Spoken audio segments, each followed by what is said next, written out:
నమస్కారం ఘంటారావానికి స్వాగతం. ముందుగా ప్రధానాంశాలు. కాంగ్రెస్ పాలనపై ఏడాదిలోనే వ్యతిరేకత వచ్చిందన్న కేసీఆర్. ఇలాంటి ప్రభుత్వాన్ని ఎప్పుడూ చూడలేదని ధ్వజం.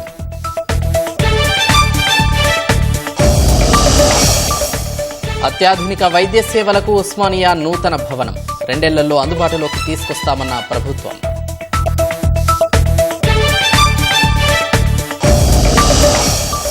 రెండు 2025-26 ఏడాది 6.3 నుంచి 6.8% మధ్య వృద్ధి రేటు.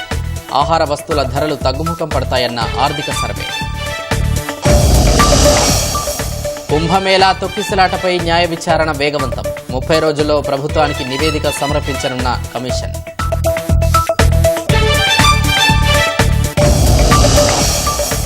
వాషింగ్టన్ విమాన ప్రమాద ఘటనలో సంచలన విషయాలు. రెండింటినీ ఒకే కంట్రోలర్ నియంత్రించినట్లు అనుమానం.